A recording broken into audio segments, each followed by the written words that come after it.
낮에 다니시느라고 피곤하면 자리에 앉아서 졸아도 됩니다. 예. 잠깐 졸고 나면 또 가뿐하니까요. 오늘 공부하는 거는 제2 출애굽. 출애굽을 영어로 엑소더스라 하는데 세컨드 엑소더스, 두 번째 출애굽으로 신학에서 말합니다. 제1 출애굽은 애굽 땅에서 해방이 되어서 가나안으로 옮겨가는 게 제1 출애굽이고, 제2 출애굽은 바벨론 포로 생활에서 해방이 되어서 가나안 땅으로 되돌아오는 이야기가 제2 출애굽이라고 말합니다. 그런데 제2 출애굽에 쓰임받은 왕이 있습니다. 고레스 왕입니다. 제1 출애굽은 모세가 앞장서서 이끌었는데, 제2 출애굽은 페르시아 건국왕 고레스, 그러고 이스라엘 지도자는 고레스의 친구였던 수룹바벨의 인도로 70년 만에 고국으로 되돌아오는 얘기입니다. 아주 웅장한 대서사시를 보는 것과 같은 아주 중요한 부분입니다. 그 이사야서 45장에 나옵니다. 이사야서 45장 1절 말씀.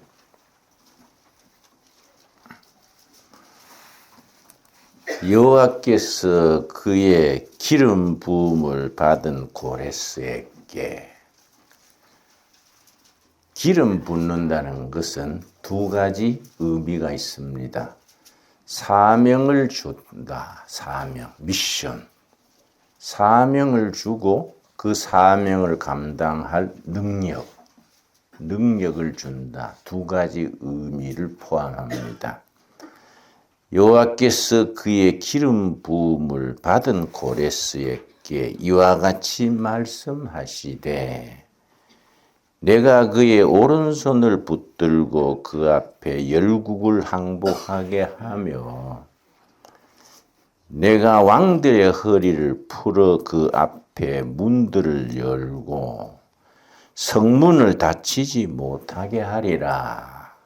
2절, 내가 너보다 앞서가서, 역사를 주장하시는 여호와 하나님께서 페르시아 건국주 고레스 왕보다가 한 발 앞서서 바벨론 포로 생활 70년간 하고 있는 백성을 인도하여 낸다.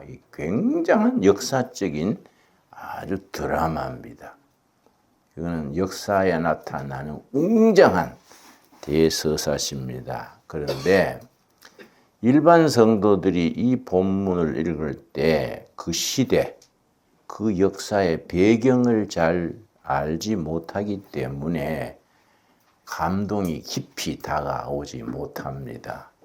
성경을 공부를 해야 되는 것이, 그 성경 본문이 쓰여진 그 당시의 역사적 배경, 그 당시에 관계됐던 인물, 그 사건이 지금 우리들에게 어떤 의미를 가지느냐, 종합적으로 공부할 때 마음에 감동이 옵니다. 자, 2절 말씀. 내가 너보다 앞서가서 험한 곳을 평탄하게 하고 논문을 쳐서 부수며 쇠빗장을 꺾고, 바벨론에 70년간 포로 생활하고 있는 백성들이 예루살렘으로 귀환하는 제2 출애굽을 가로막는, 모든 가로막는 논문을 부수고 쇠빗장을 꺾고 험한 길을 평탄하게 해서 고국으로, 바벨론 수도에서 예루살렘까지 630km입니다. 그 길을 70년 만에 되돌아오는 얘기인데, 먼저 우리가 살펴봐야 될 것은 70년 전에 바벨론 느부갓네살 장군에 의해서 예루살렘 성이 함락되고 포로로 끌려가던 때 이야기부터 우리가 읽을 필요가 있습니다. 예레미야 25장 11절 말씀, 예레미야 25장 11절 말씀. 오늘 이 성경 공부는 중간에 들으면 맥을 놓칩니다. 지각을 하면 안 돼요. 왜냐? 이 전체가 하나의 구원 스토리, 구원사, 구원 역사를 독일어로 하일 게슈테. 하나님이 구원의 역사가 역사 속에서 어떻게 펼쳐지느냐. 하나님이 구원 역사 하일 게슈테, 영어로는 홀리 히스토리, 그걸 진행하는 데 있어서 세상 왕, 세상 일꾼들을 그때그때 어떻게 사용하시느냐, 그런 관점을 연결해서 읽어야 됩니다. 예레미야 25장 찾았습니까? 11절 말씀. 지금 포로로 끌려가는데 바벨론의 그 600km 넘는 길을 그 태양빛이 내려 쪼이는 그 길을 굴비처럼 엮여서 포로로 끌려갑니다. 얼마나 처량합니까? 그걸 하나님의 사람 예레미야가 포로로 끌려가는 사람들에게 위로하는 겁니다. 희망을 가져라. 조급해하지 말아라. 길게 잡으라. 길게.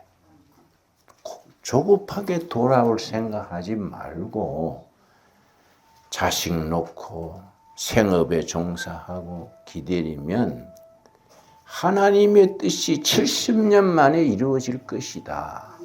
예레미야가 지금 그 예언을 하는 겁니다. 25장 11절.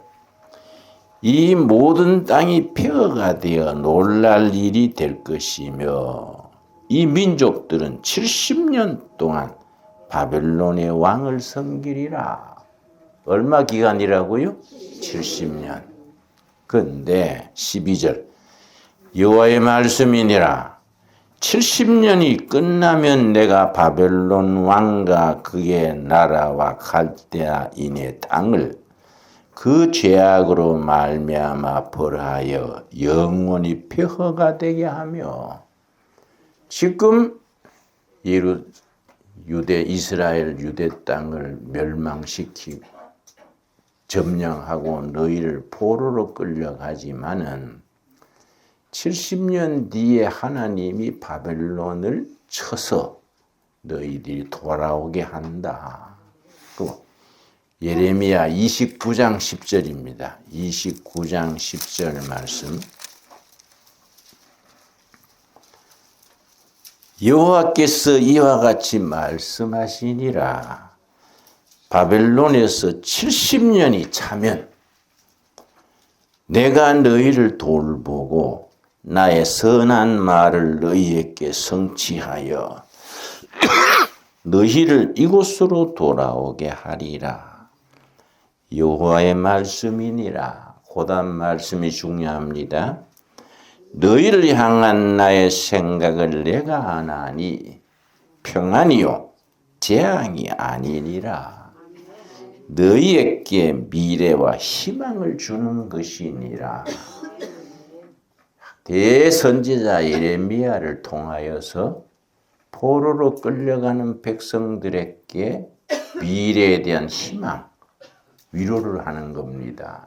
나는 예레미야 29장 10절 11절 말씀이 북한 동포들에게 해방 이후 1945년 해방된 줄 알았는데, 해방이란 말을 거꾸로 뒤집으면 방해가 되죠. 방해.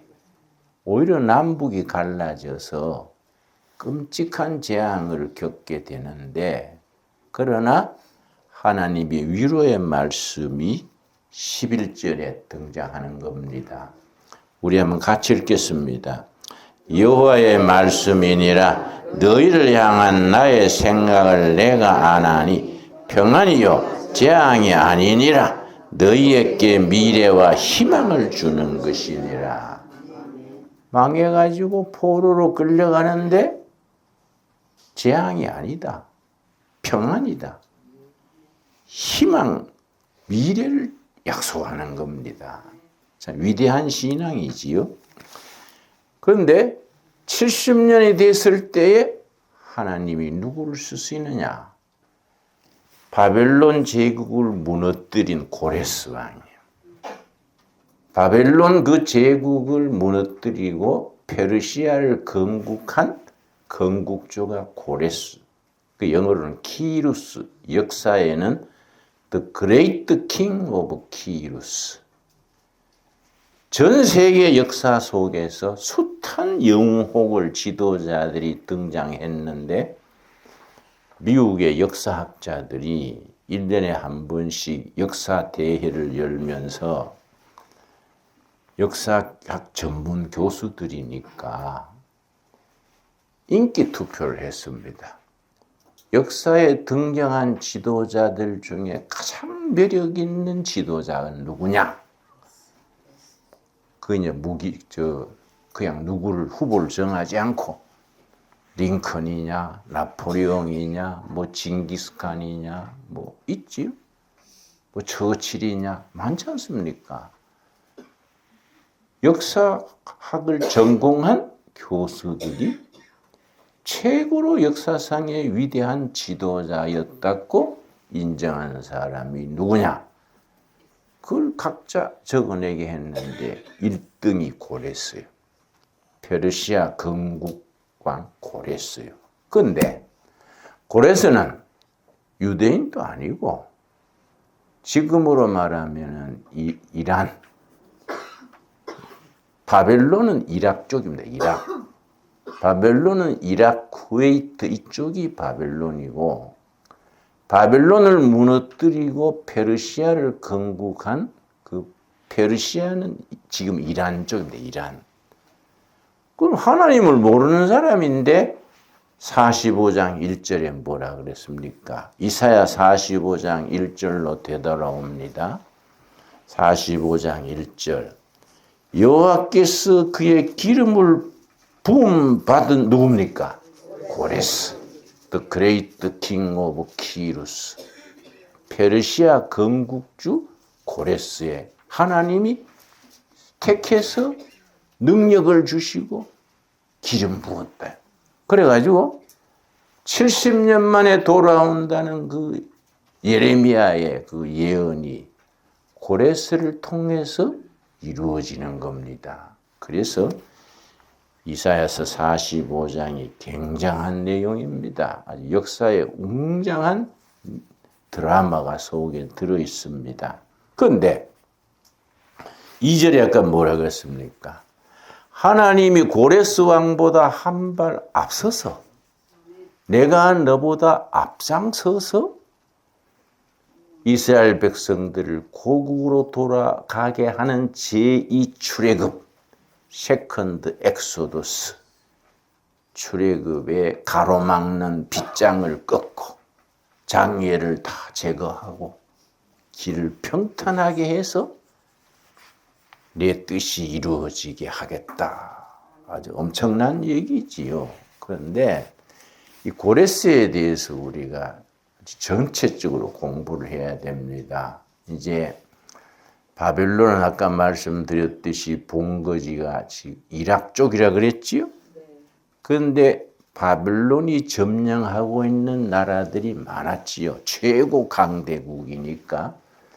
바벨론이 점령하고 있는 나라들 중에 이란 쪽에 메데파사라고 있었습니다. 성경에 메데파사 기억나지요? 근데 이 성경을 번역 고쳐야 돼요. 메데파사 하면 학생들은 못 알아듣지요. 세계사에서는 메디나, 파사는 페르시아. 그러니까 메디나와 페르시아 이렇게 번역해야 시대에 맞는데 옛날식으로 메데 파사. 이거는 왜 메데 파사라고 번역하느냐? 우리 성경을 번역할 때 옛날에 중국 성경을 놓고 많이 번역했기 때문에 중국식으로 메데 파사 이런 식으로 한 거예요. 그러니까 캐톨릭 쪽에서는 벌써 다 고쳤어요. 캐톨릭에서 번역한 성경에는 메디나와 페르시아 이렇게 번역했는데 개혁교회인 개신교가 한 발 오히려 늦어. 옛날 말 그대로 하니까 우리가 좀 분발해야겠지요. 자, 그런데 그 이란 쪽에 메데 파사의 메디나는 큰 나라고 옆에 붙어 있는 나라가 페르시아예요. 그러니까 작은 나라 페르시아가 큰 나라 메디나한테 조공을 바쳤어. 옛날 우리 중국한테 조공 바쳤지요? 여러분 대장금이나 이런 뭐 마이 같은 영화 보면은 대한민국 우리 조선이 세자 세우거나 왕을 세울 때 중국에 허락받아야 되잖아요.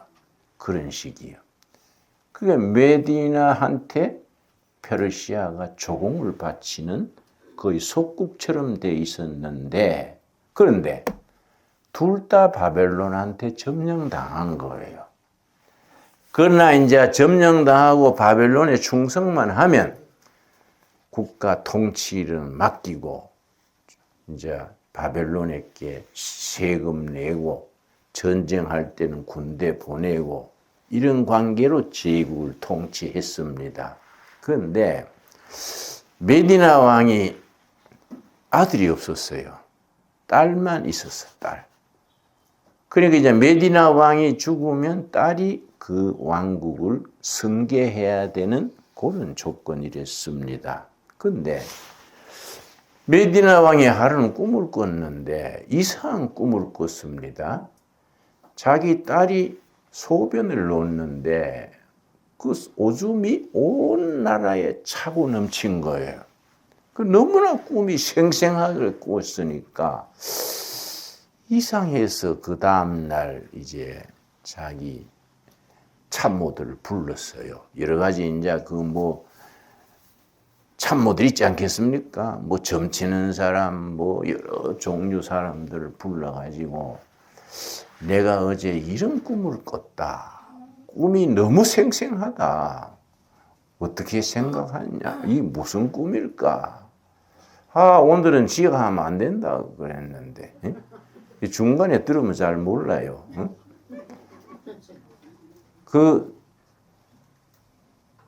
어떻게 이 무슨 꿈일까? 자기 꿈 얘기한 거예요. 우리 딸이 오줌을 놓는데 오줌이 온 나라에 넘쳐버렸다. 이 뭔 꿈일까? 하니까 이제 그 술객들이 배하시어 3일 여유를 주시면 우리가 같이 인원해서 꿈 해석을 해 올리겠습니다. 3일 여유를 줬어. 3일 뒤에 와가지고 배하시어 그 꿈이 흉몽입니다. 흉몽. 흉할 흉자. 흉몽입니다. 길몽이 있고 흉몽이 있지요?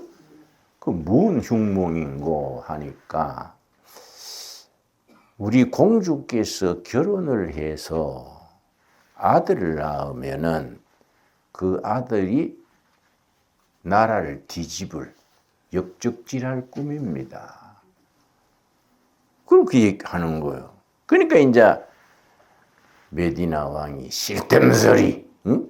뭐 그런 소리를 하는가 하고 끝났는데 왕이 그 마음에 새겨 있는 거예요. 말은 그랬지만은 권력자들이라는 게 그렇잖아요. 자기 권력에 침해당하면 그게 위협을 느끼지 않습니까?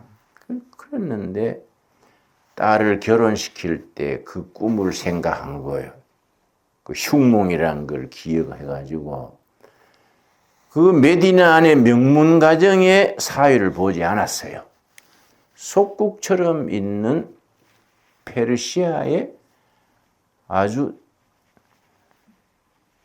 일반 청년, 아무 배경이 없는 일반 청년한테 결혼을 시켰어. 왜냐하면은 사돈 댁하고 힘을 합쳐가지고 반영을 일으킬까 그런 걱정을 한 거야.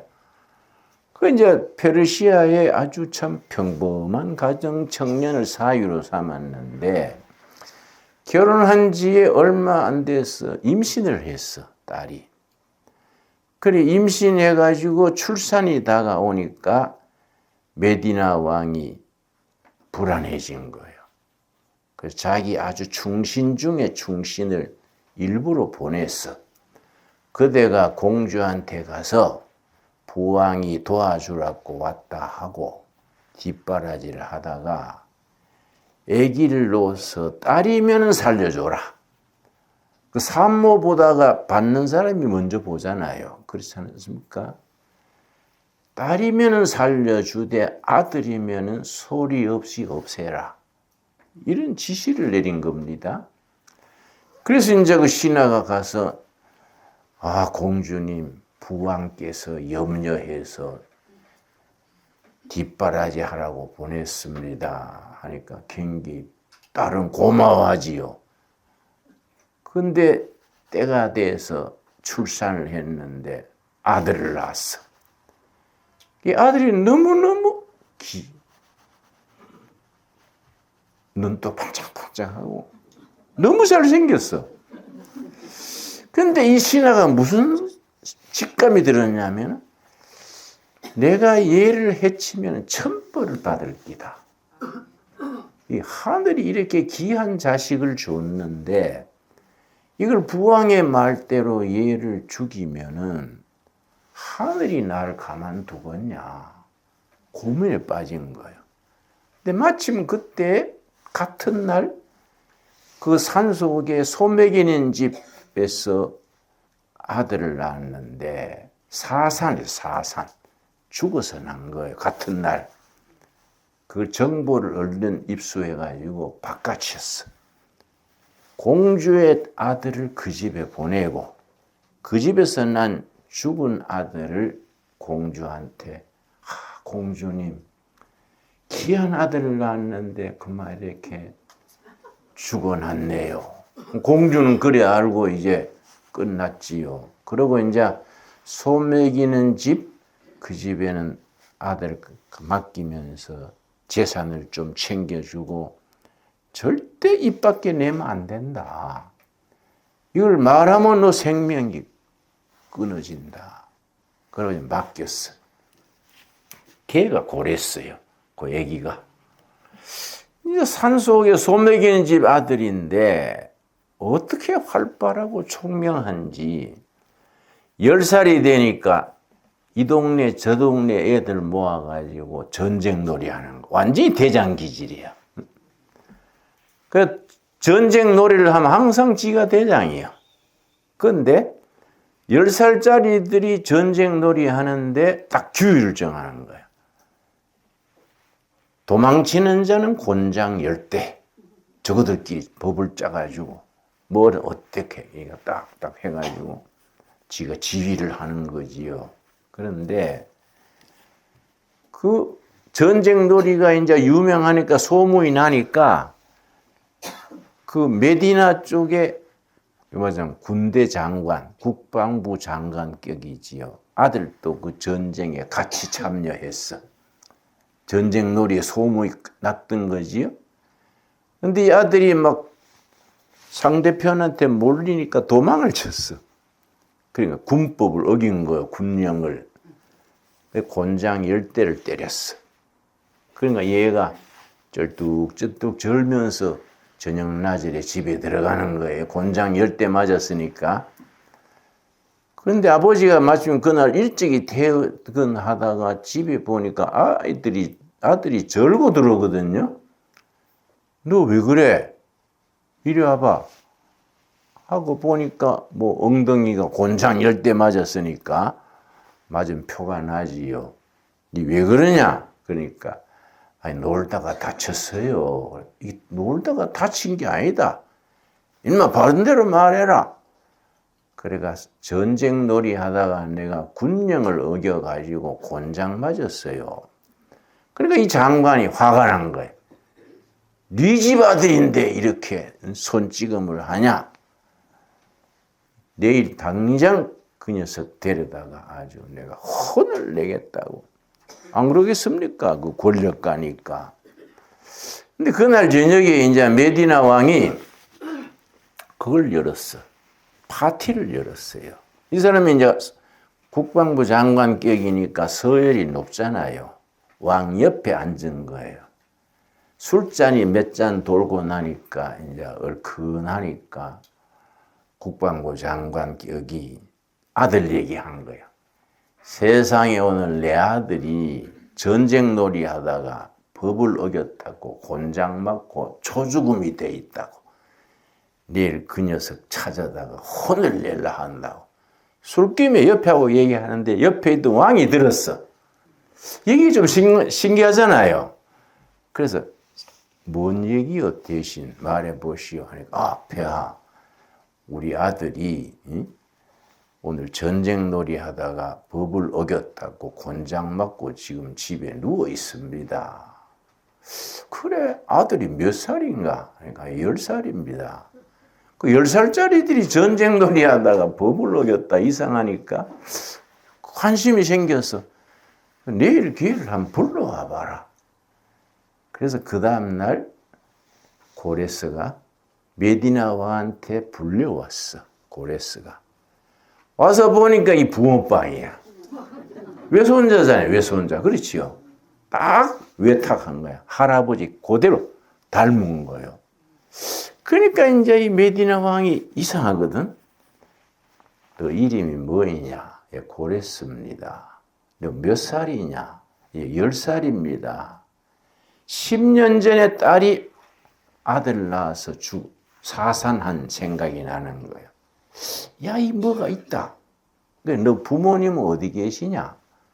예, 산속에 소매기는입니다. 그러니까 신하들을 시켜서 부모들을 데려왔어.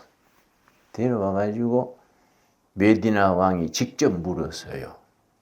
이 애가 무슨 사연이 있는 게 아니냐? 응? 너 친아들이냐? 네가 이실 짓고 해라. 뭐 폐하 앞에 자기가 뭐 딴소리 할 수 있습니까? 사실은 10년 전에 애를 사산을 했는데 어떤 귀인이 내 아들 데리고 와가지고 재산도 갖다 주면서 절대 말하지 말고 키워라 했습니다. 왕이 탁 깨달은 거야. 아하, 내 대신이 이거 나를 기만했구나. 나를 기만했구나. 그래서 이제 그 다음날 그 아들 때문에 이제 나는 원고 없이 집중하기 때문에 잡음이 나면 맥이 끊어져요. 예. 그거 다 끄세요. 핸드폰 다 끄세요. 그러니까 자기 친아가 자기를 기만했잖아요. 아들 바깥으로 거짓말 했으니까. 그 대신을 불렀어. 그 다음날 불러가지고 둘이 독상을 했어요. 근데 둘이서 식사를 하는데 불고기를 한 사발 해가지고 같이 식사하는데 왕은 불고기에 손을 안 대. 자꾸 고기 먹으라 하는 거야. 왕은 그걸 안 먹고. 신하는 맛있으니까 잘 먹었지. 생각 없이 먹었지. 그 식사 끝난 뒤에 야, 이 괘씸한 놈아. 네가 나를 속여? 네가 10년 전에 나를 속였지. 네가 오늘 먹은 고기가 무슨 고기인지 아냐? 나를 속인 죄로 네 아들을 데려다가 구운 고기야. 그 옛날 황제가 그렇거든요. 그 신하의 아들을 잡아다가 그 고기를 구워 먹인 거예요. 그게 이제 벌이야, 벌. 그러니까 이 신하 마음이 어떻겠습니까? 자기 아들 고기를 맛있다고 먹었으니 이건 뭐 말이 안 되지요. 앞이 캄캄하고 세상 살고 싶은 생각이 없어졌어. 그래서 모든 관직을 다 사퇴하고 전 재산을 팔았어요. 재산을 전부 팔아가지고 뭐 그런 고위직이니까 재산이 많을 거 아닙니까? 전부 팔아가지고 직계 가족들, 마누라, 아들, 딸 살 만큼 다 한 몫을 주고 재산을 몽땅 챙겨가지고 공주를 찾아갔어. 공주님, 사실은 내가 10년 전에 공주님이 낳은 아들을 바꿔치기 한 장본인입니다. 근데 공주님은 그 전날 자기 친정아버지가 이건 하늘이 하는 일이로다 생각하고서는 소 먹이는 집에 고레스를 자기 딸한테 보내준 거예요. 공주는 뭐 생각 외로 아들 만나시 얼마나 기뻤겠어요. 그런데 이제 며칠 뒤에 그 대신이 와가지고 사정을 얘기하고 공주님, 내가 아드님의 교육을 맡겨주십시오. 내가 책임지고 큰 인물이 되도록 교육을 하겠습니다. 그러고서는 제가 교육에 필요한 재산도 내가 준비해 왔습니다. 거금을 들고 온 거예요. 전 재산 팔았으니까. 그러니까 공주는 좋지요. 그런 일국의 대신이 그렇게 교육을 맡아주겠다니까 얼마나 고맙습니까? 맡겼어요. 그러니까 본래 대장 기질이 있는 데다가 철저히 훈련시킨 겁니다. 전쟁하는 법, 사람 쓰는 법, 경제 운영하는 법, 한 제국을 경영하는 데 필요한 모든 지식을 수업시킨 거예요. 그러니까 얘가 하루가 달라지지요. 그 10살 때인데 20살 때 벌써 자기 속한 나라 페르시아를 정권을 잡았어. 20살 때. 그러고 2년 뒤에 할아버지 나라 메디나를 점령했어. 사실은 할아버지 꿈대로 된 셈이지. 그렇지요? 근데 그런 다음에 그 사람이 바벨론을 뒤집었어요. 다니엘서에 벨사살 왕 얘기 나오지요? 벨사살 왕이 귀인 1000명을 모아놓고 예루살렘 성전에서 뺏어온 금그릇, 은그릇, 술을 부어서 마셨지 않습니까? 그런데 그날 몸이 없는 손가락이 나와가지고 벽에다가 섰지요? 메네 데겔 우바르신. 그 벨사살 왕이 바벨론의 왕이거든. 너 함량이 저울에 달아서 떨어졌다. 네 나라가 너한테 넘어갈 것이다. 그걸 다니엘이 해석했지 않습니까? 그러고 있는 동안에 이 고레스가 그 바벨론 수도를 어떻게 공략했느냐 하면은 그 난공불락이에요. 육각형으로 된 성인데 딱 문을 닫아 걸고 지키면 100만 대군 또 물리칠 수 있는 탄탄하게 지은 성인데 이 고레스가 보통 인물이 아니잖아요. 정면 공격해가지고는 승산이 없으니까 땅 밑으로 파고들었어. 땅굴 작전으로. 그러니까 벨사살 왕이 술 마시고 그 메네 대결 보고 간 그날 밤에 고레스 대군이 땅을 파고 들어오는 거예요. 이번에 그 이스라엘 그 뭐 땅굴 얘기 나오지요? 응? 그 사람들이 뭐 땅굴을 500km를 팠다는 거 아닙니까? 땅굴 하마스 군대가.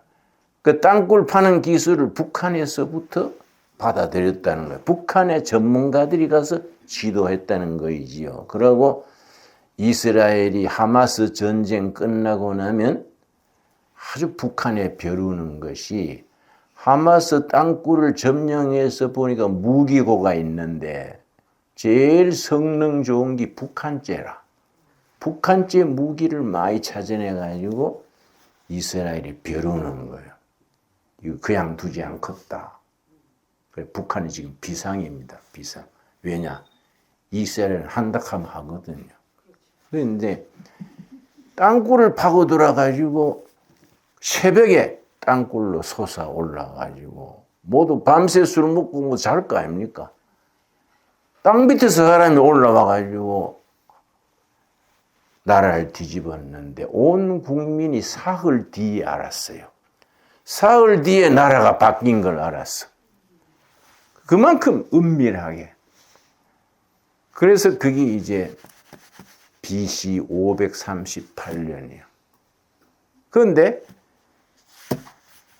고레스가 이제 바벨론을 무너뜨리고 나라 이름을 페르시아 제국 선포했는데 이 페르시아 제국이 되니까 옛날 전쟁놀이 할 때 친구가 있었어요. 이스라엘의 포로로 잡혀온 사람의 아들 이름이 수룹바벨이에요. 수룹바벨하고 고레스하고 같은 나이야. 전쟁판에서 같이 전쟁놀이 한 거지요. 이스라엘의 포로의 아들 수룹바벨하고. 그러니까 이제 고레스가 뭐라고 얘기했냐면은 너가 예루살렘에서 포로로 끌려왔다지? 내가 나중 왕이 되면 너가 민족 다 보내줄게. 그런 얘기 때, 어릴 때 그런 얘기한 거예요. 그러니까 수룹바벨의 한술 더 떠가지고 이왕 보내줄 파이면은 창고에 쌓여 있는 우리 예루살렘 성전에 제사 지내던 금그릇, 은그릇까지 같이 보내주시오. 그래라. 얘기한 거야. 그러니까 BC 538년에 페르시아 건국해서 정권을 딱 잡으니까 수룹바벨이 찾아왔지요. 폐하시오. 옛날 약속한 걸 지켜주셔야지요. 우리 민족을 보내주겠다 했지 않습니까? 그래. 약속 지키마. 그래서 그 해에 고레스 왕이 칙령을 내렸어. 옛날 바벨론 땅에 포로로 잡혀왔던 모든 이스라엘 사람은 예루살렘으로 돌아가서 무너진 성을 쌓고 성전을 세우고 너가 믿는 하나님은 참 하나님이다. 돌아갈지어다. 칙령을 내린 겁니다. 그러니까 참 웅대한 사건이지. 그래서 돌아가는데 돌아갈 때 자고 나니까 해방된 거 아닙니까? 그렇지요. 너무 감동했어. 그게 70년 전에 예레미야가 예언했던 딱 70년이야. 그러니까 모두 감동을 해가지고 돌아가는 길에 노래를 지어 불렀어요. 시편 126편입니다. 우리 한번 다 같이 찾겠습니다. 시편 126편. 그 사람들이 그때 불렀던 찬송이 이제 시편 126편. 그래서 성경은 전체로 봐야 됩니다. 시편 126편. 이 시편 126편을 그 뒤에 이스라엘 백성들은 예루살렘 성전에 올라갈 때 돌계단을 올라가면서 이 노래를 찬송을 하면서 올라가는 거지요. 위대한 찬송입니다. 126편 1절. 여호와께서 시온의 포로를 돌려보내실 때에 우리는 꿈꾸는 것 같았도다. 이게 이제 시로 되어 있는데 원래 시편 시잖아요. 근데 이걸 산문으로 번역을 해놔서 시적 감각이 많이 줄어 있지요. 원문은 이렇습니다. 꿈이냐 생시냐. 우리가 시온의 포로로서 돌아간다는 게 꿈이냐 생시냐. 이런 식으로 돼 있는데 이걸 번역을 산문으로 하다 보니까 시적 감동이 줄어져 있지요. 2절. 그때 우리 입에는 웃음이 가득하고 우리 혀에는 찬양이 찼었도다. 얼마나 기뻤겠습니까? 그러니까 찬송하면서 그게 600km 넘는 길을 찬송하고 박수치고 노래하면서 제2 출애굽 예루살렘으로 돌아온 거지요. 그때 문나라 가운데서 말하기를 여호와께서 그들을 위하여 큰 일을 행하셨다 하였도다. 고레스가 들으면 섭섭하겠지요. 고레스 말은 한마디도 없고 하나님이 했다 이야. 여호와 하나님이 예레미야 선지를 통해서 예언했던 것을 고레스를 막대기로 서서 이루신 것이다. 그들이 신앙 고백이 된 거지요. 3절 여호와께서 우리를 위하여 큰 일을 행하셨으니 우리는 기쁘도다. 너무나 기쁘다. 감사하다. 여호와께서 우리를 위해 큰 일을 행하셨다. 그러면서 5절 6절이 이 클라이막스입니다. 5절 6절 70년 전에 우리 조국이 왜 망했냐 이야. 응? 이거는 바벨론이 강해서 망한 게 아니다. 우리 조상들이 우상 숭배하고 헛된 정치를 하고 서로 속이고 부패하고 그래서 하나님이 바벨론 채찍을 쓰신 거다. 이제 하나님이 해방시켜 줬으니까 정신 바짝 차리자. 이 5절 6절이요. 눈물을 흘리며 씨를 뿌리는 자는 기쁨으로 거두리로다. 이제 예루살렘에 돌아가서 눈물로 씨 뿌리자. 흥청망청하지 말고 우상 숭배하지 말고 부패하지 말고 눈물로 씨를 뿌려서 기쁨으로 거두자.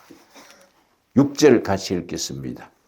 울며 씨를 뿌리러 나가는 자는 반드시 기쁨으로 그 곡식단을 가지고 돌아오리로다. 그때 지도자가 수룹바벨이에요.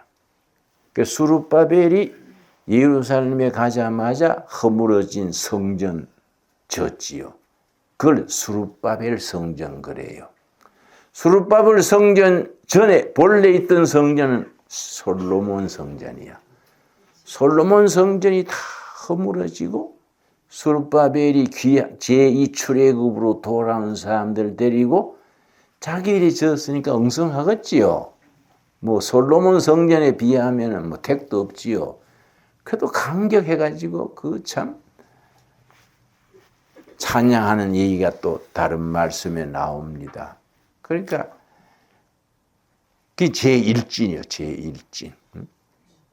그리고 제2진, 3진까지 돌아와서 역사를 재건했는데 그 이제 고레스 왕이 아들이 캄비세스 왕이에요.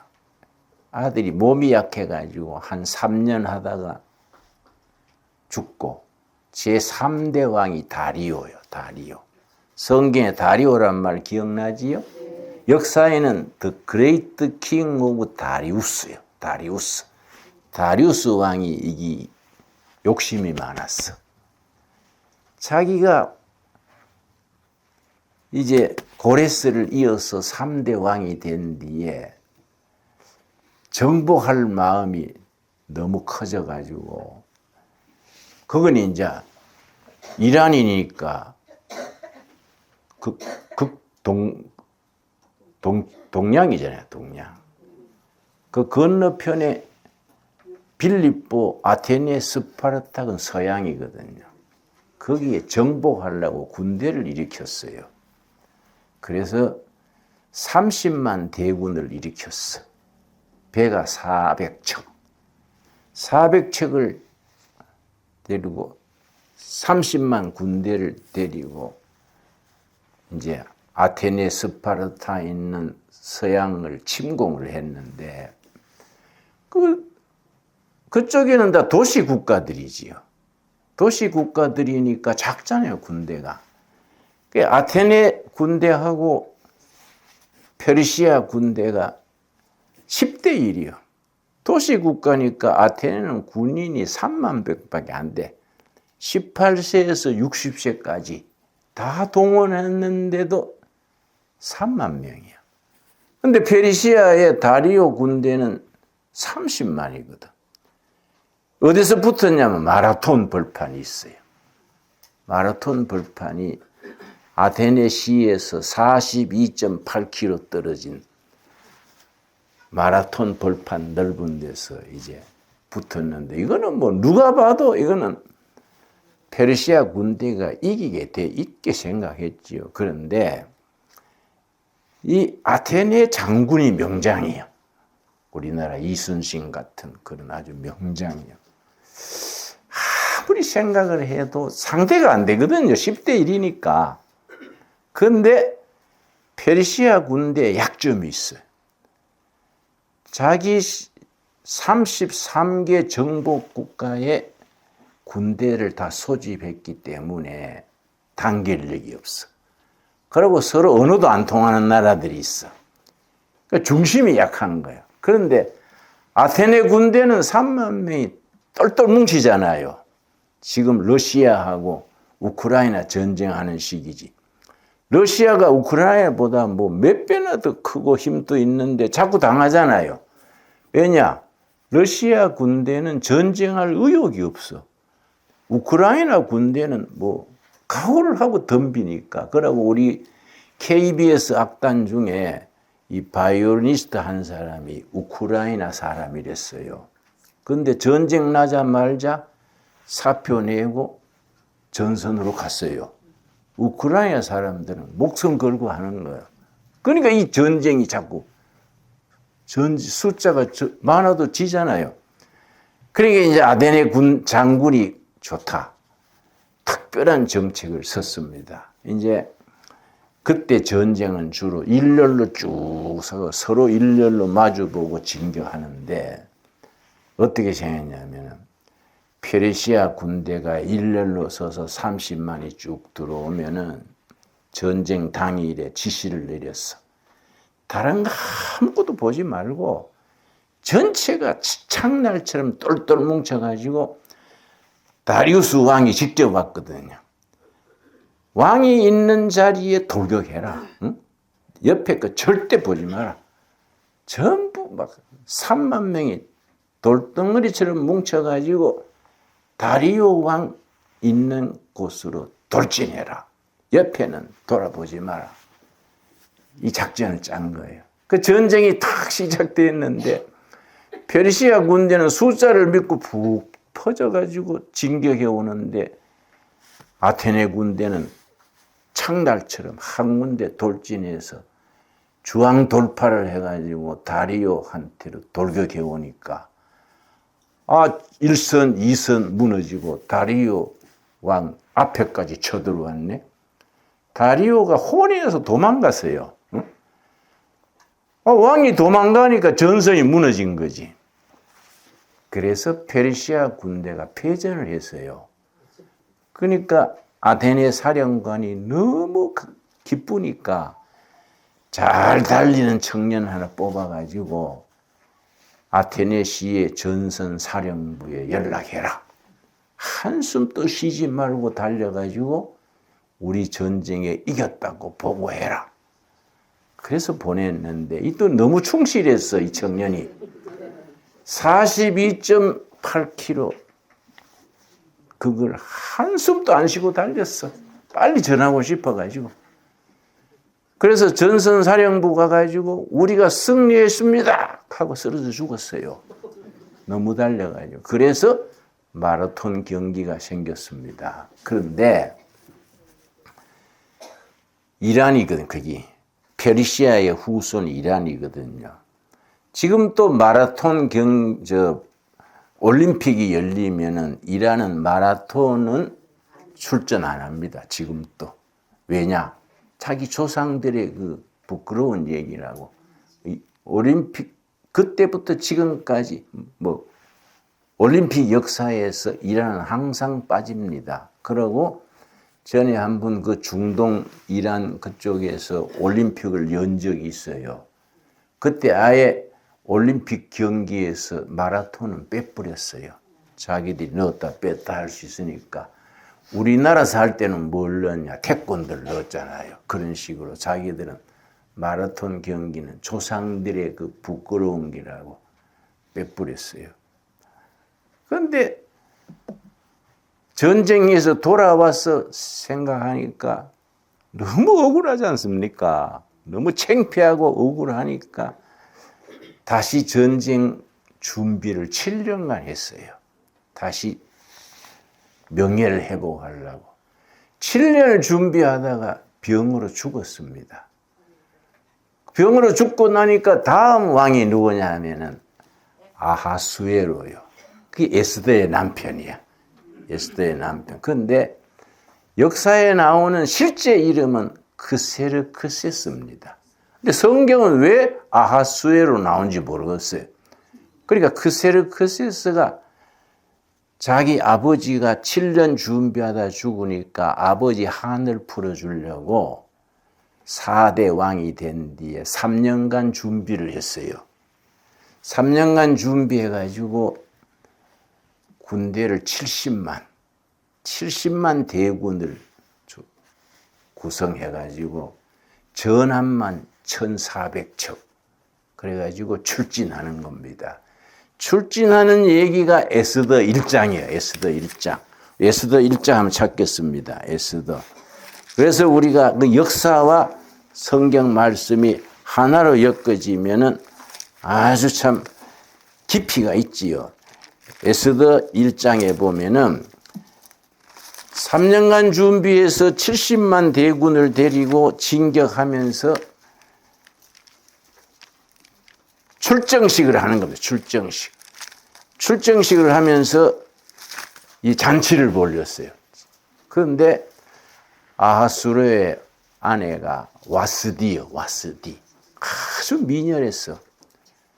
그래서 술잔이 거나하게 이제 분위기가 되니까 아수에로 왕이 마누라를 자랑시키고 싶었지. 그래서 이제 신하를 보내가지고 왕후가 와서 좀 인사하라 그래라. 워낙 미녀니까 자랑하고 싶어서. 응? 그 좀 시원찮은 남편들이 그렇지. 응? 좋으면 지 혼자 좋지. 괜히. 응? 그러니까 그 비서들이 가가지고 그 왕후한테 폐하께서 좀 오시랍니다 하니까 왜 오라 하는데 그러니까 신하들에게 좀 소개하고 싶으신가 봐요 하니까 또 잘난 여자들이 끼가 있잖아요. 응? 내가 뭐 구경거리냐? 못 간다 그래라. 이래버렸네. 신하들이 가가지고 왕후께서 못 오시겠답니다. 그러니까 신하들 앞에 체면이 안 서잖아요. 굉장히 화가 났어. 그래서 신하들한테 물었어. 이 남편의 말을 안 듣는 이 옆에 내를 어떻게 하면 좋겠는가? 신하들이 눈치가 빠르니까 그 황후를 그냥 두면은 페르시아 모든 아낙네들이 남편을 우습게 볼 것 같습니다. 폐위하는 것이 마땅한 줄 압니다. 이래 돼 버렸어. 왜냐? 큰 전쟁을 앞두고 지금 출정하는데 이 아주 모양이 안 좋다. 그래 와스디가 폐위가 돼버렸어. 폐위가 돼가지고 출정을 했는데 이번에 이제 다시 이제 그 펠로폰네소스 반대예요. 그 도시고 아테네 옆에 이번에는 어느 군대하고 먼저 붙었냐면은 스파르타 있죠. 스파르타. 스파르타 군대하고 먼저 전쟁을 치르게 되는데 이제 진격해서 70만 대군에 1400척 전함을 끌고 오니까 스파르타가 회의가 열렸어요. 회의가 열려서 대신들하고 모여서 우리 어떻게 해야 되겠는가? 페르시아 군대가 70만이 오니까 우리 어떻게 해야 되겠냐 하니까 신하들이 승산 없습니다. 항복합시다.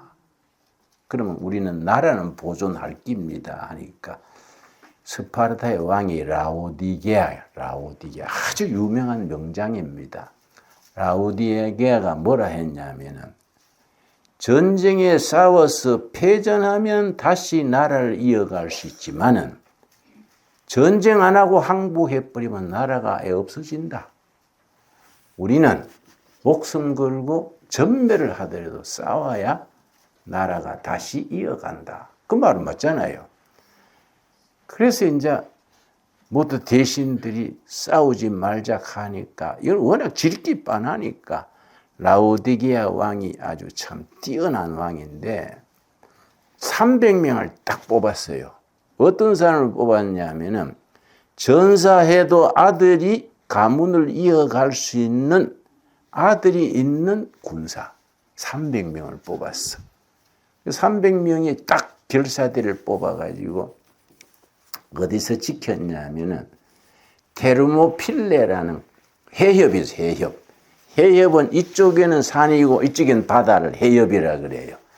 이 해협이 좁아가지고 아무리 군대가 많아도 한꺼번에 진격을 못해요. 그러니까 한 사람이 딱 막으면 100명을 당할 수 있다는 해협이요. 그 해협에서 딱 지킨 거지.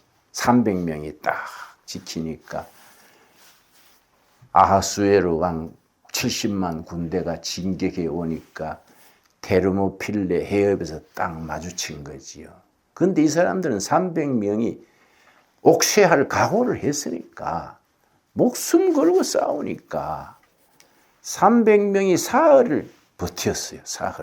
사흘을 버티면서 그 페르시아 군 300명이 한 3만 명을 전사시켰어. 그러나 뭐 역부족이니까 3일 뒤에 전원 옥죄했는데 옥죄하기 전에 라오디게아 왕이 아주 유능한 젊은 장군을 심부름을 보냈어. 너 스파르타 본국에 가서 나라를 위해서 전원 전사였다고 전해라. 그러니까 그 신하가 저도 같이 죽을랍니다.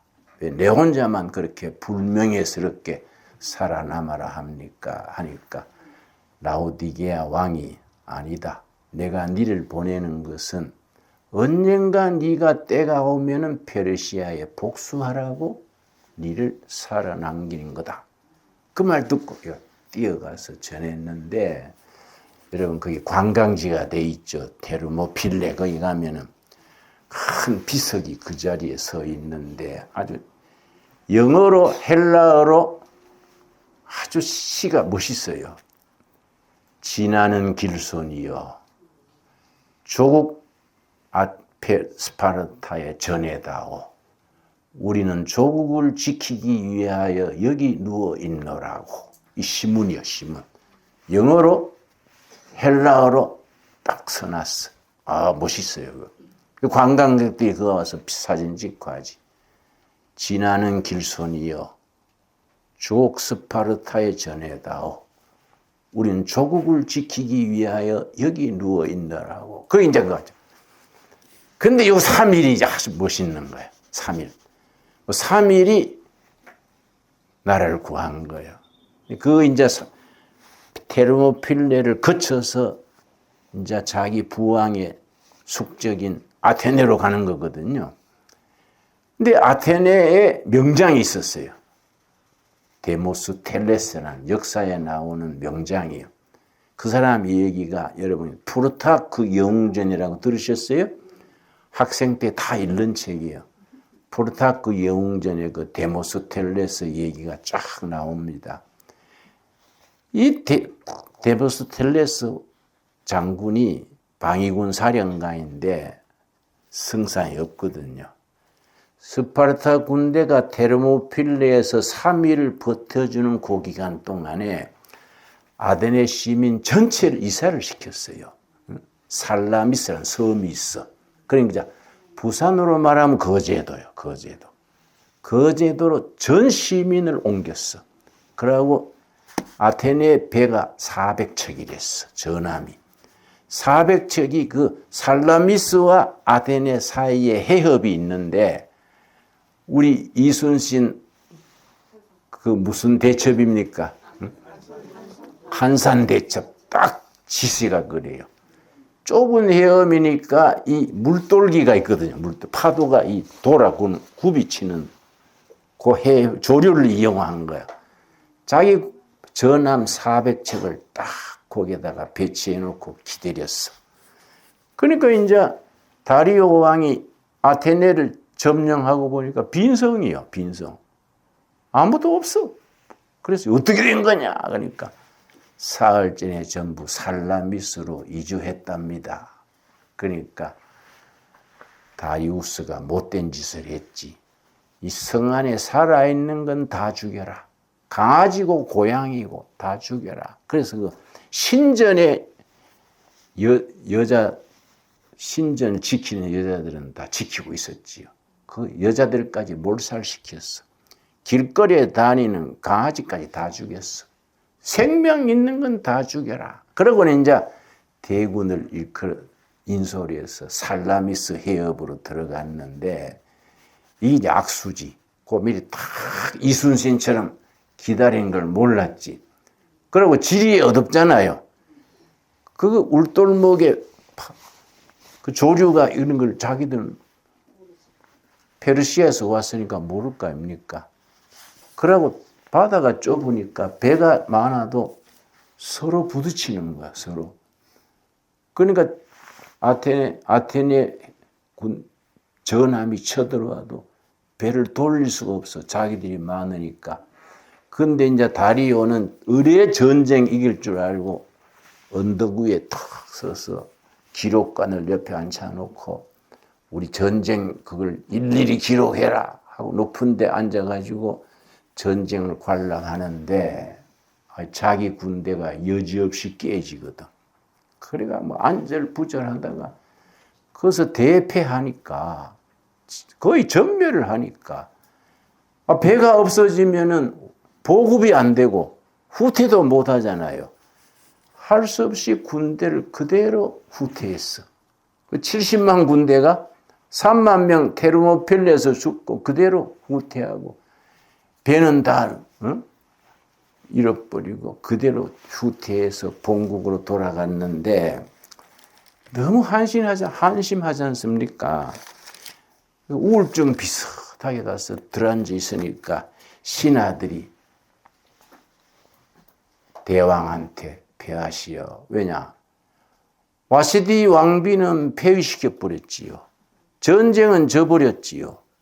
너무나 울적하니까 안절부절 못하니까 신하들이 33개 나라를 정복했으니까 33개 나라의 한 나라에서 최고 미녀 한 명씩 보내라 해가지고 왕후를 뽑읍시다. 그래서 이제 33명의 한 제국에 한 명씩 뽑아 보내서 이제 큰 궁궐에 이제 한 달 동안 같이 살면서 누가 왕후감인가?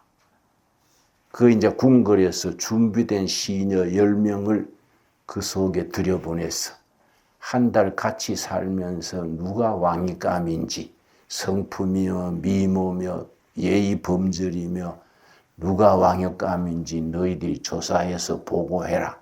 10명을 들여보냈어요. 거기에 이스라엘을 대표해서 누가 갔냐? 에스더가 갔어, 에스더. 옛날 잡혀왔던 자기 삼촌이 누굽니까? 응? 모르드게 에스더의 부모님은 죽고 모르드게 밑에서 컸는데 워낙 인물이 출중하고 탁월했던가 봐. 그 이스라엘을 대표해서 뽑혀서 들어온 거예요. 그 한 달 같이 지낸 뒤에 조사하러 들어본 10명이 전원 일치로 추천한 게 뭐? 에스더요, 에스더.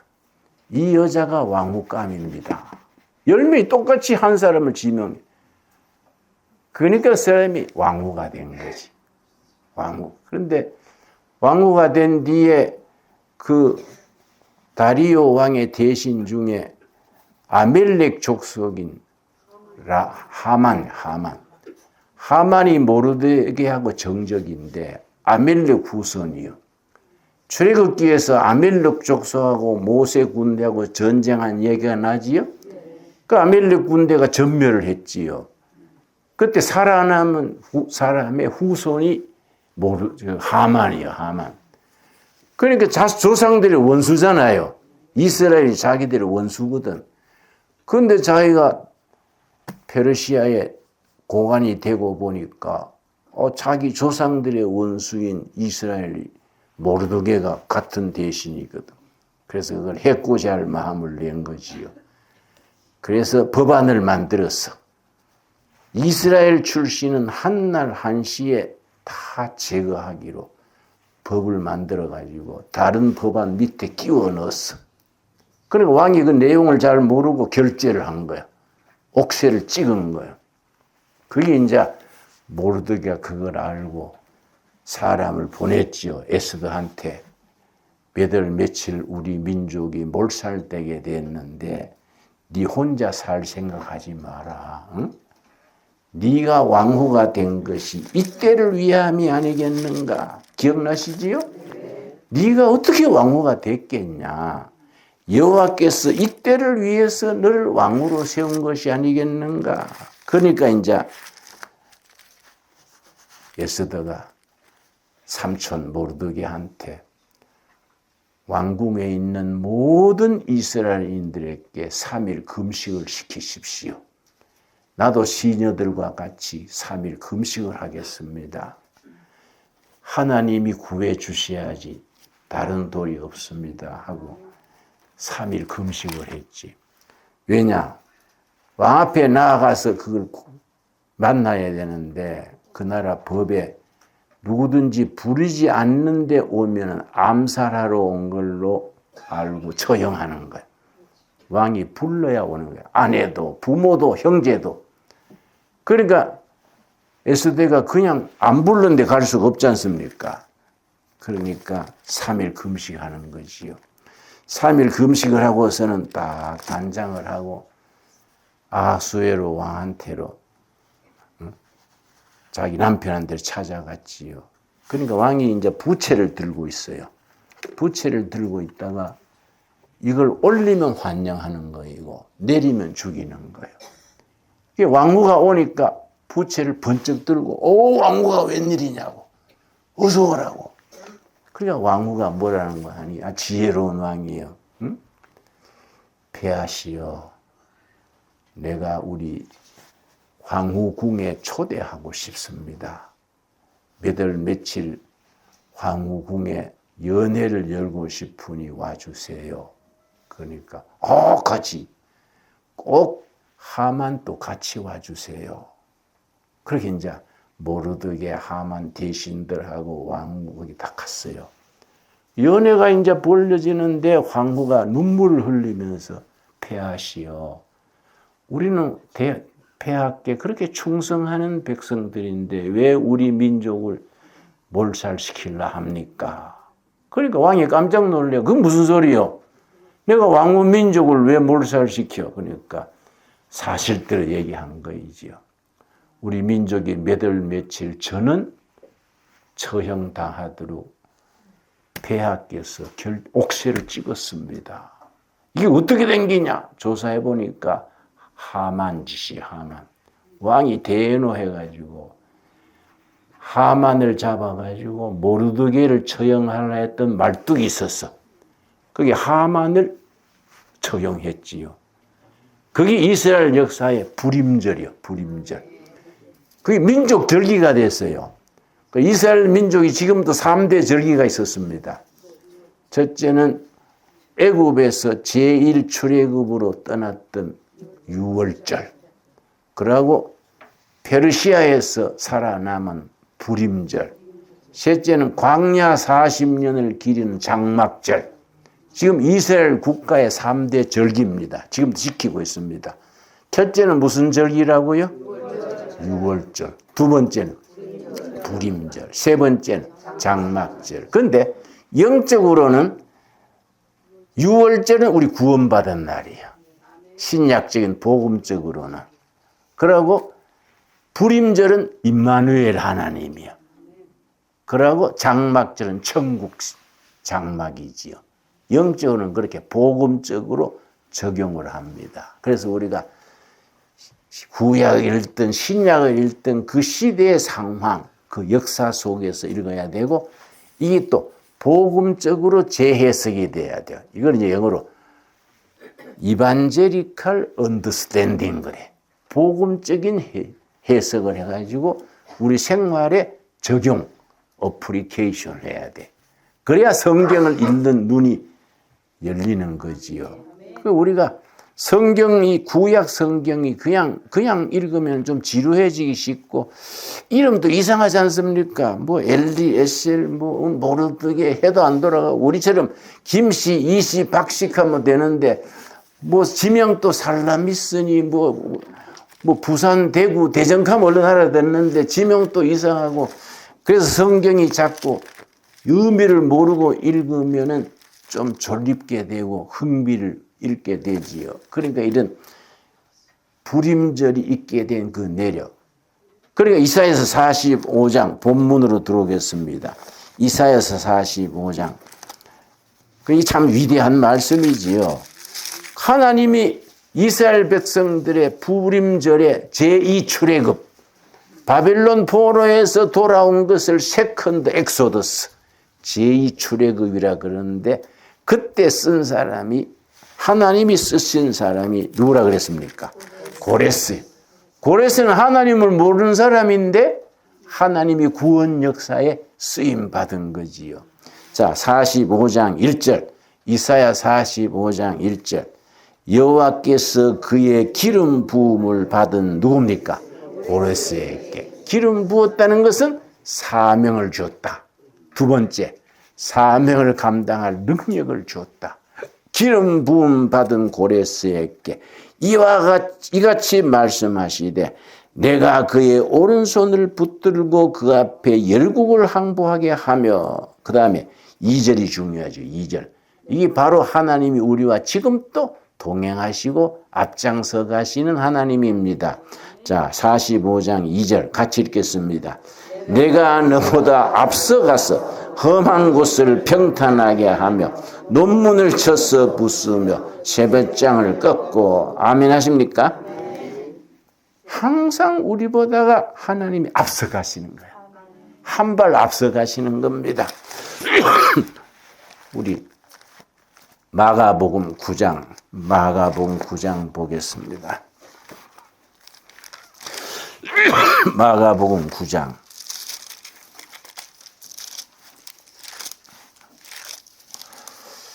10장 32절 말씀. 10장 32절. 예루살렘으로 찾았습니까?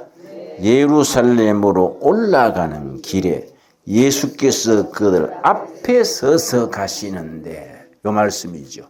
앞에 서서 가시는데 고레스 왕에 앞서서 하나님이 가셨다. 예루살렘으로 가는 길에 예수님의 제자들 앞에 서서 가셨다. 예루살렘에 죽으러 가는 길이거든요. 제자들은 막 겁이 나가지고 안 갔으면 하고 뒤로 처지는데 예수님이 앞서서 가시는데 참 뜻이 깊습니다. 그들이 놀라고 따르는 자들은 두려워하더라. 이에 다시 12 제자를 데리시고 자기가 당할 일을 말씀하여 이르시되, 제자들은 왜 두려워하느냐? 첫째 날, 둘째 날에 고난당하고 죽음당할 것만 생각하니까 두려워하지요. 예수님은 관점이 다르지요. 첫째 날, 둘째 날 다음에 제3일 부활을 보신 거, 부활. 제3일을 보시니까 앞장서서 가시는 거지요. 그거의 34절입니다. 34절 말씀. 우리 마가복음 10장 34절 같이 읽겠습니다. 그들은 능욕하며 침뱉으며 채찍질하고 죽일 것이나 그는 3일 만에 살아나리라. 이게 아주 복음의 엑기스입니다. 제자들은 왜 두려워하느냐? 첫째 날, 둘째 날만 생각하는 거지요. 그렇지요? 두렵고 떨리고 억지로 따라가는 거예요. 예수님은 첫째 날, 둘째 날 넘어서 제3일 보는 거예요. 제3일. 그래서 기독교 신앙을 제3일의 신앙 그래. 제3일의 신앙. 우리 성도들은 제3일을 봐야 돼. 여러분 지금 불경기고 뭐 교회나 어려움이 있습니까? 제3일. 첫째 날, 둘째 날의 시련과 역경과 좌절을 넘어서 우리들은 제3일을 보는 영의 눈이 있어야 돼.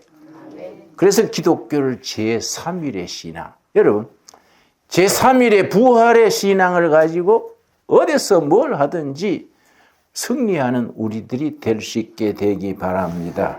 기도하겠습니다. 하나님 감사합니다. 때를 따라 도우시는 아버지 은혜로 오늘 또 우리가 하루를 은혜롭게 지내고 이 저녁에 잠자리에 들기 전에 이렇게 예배 드리고 말씀을 상고하고 함께 은혜를 나누었습니다. 우리 앞장서 가시는 예수님을 찬양하게 하여 주시옵소서. 우리 앞서 가시는 예수님 감사합니다. 세상 사람들은 첫째 날, 둘째 날의 실패와 좌절과 고난을 생각하지만은 우리는 첫째 날, 둘째 날 지난 제3일 부활의 날, 생명의 날, 승리의 날을 보기 때문에 우리는 담대하게 전진합니다. 주님이 함께하여 주시옵소서. 예수님 이름 받들어 기도드렸사옵나이다. 아멘. 감사합니다. 오늘 잠깐. 내가 새벽을 깨우리다라는 책이 참 100몇십 판 팔리고 외국어로도 8개국으로 번역이 되고 했는데 그 쓸 때와 같은 마음으로 한 권 더 썼어요. 여기 지난주에 나온 따끈따끈한 책입니다. 내 삶을 이끌어준 12가지 말씀. 이거 사람들이 읽고 전도지로서 참 좋겠다고 10권도 사고 20권도 사고 하더라고요. 그래서 내가 그냥 왔길래 한국이 아니지. 두레마을에 연락해서 100권을 붙여왔어요. 이게 아마 17,000원인가? 그걸 다 받느냐? 꺾어 15,000원. 꼭 자녀들 익히세요. 믿음의 확신이 없는 자녀들. 왜냐? 내 평생에 고비 낙심될 때, 흔들릴 때 꼭 말씀이 역사했어요. 거기 내가 살펴보면 12가지더라고. 12가지. 그러니까 내 삶을 이끌어준 12가지 말씀. 내가 아주 참 강력하게 추천합니다. 기억하십시오. 이걸 뭐 내만 읽는다 생각하지 마시고 전도지로도 쓰시고 그렇게 할 수 있기 바랍니다. 감사합니다. 오케이.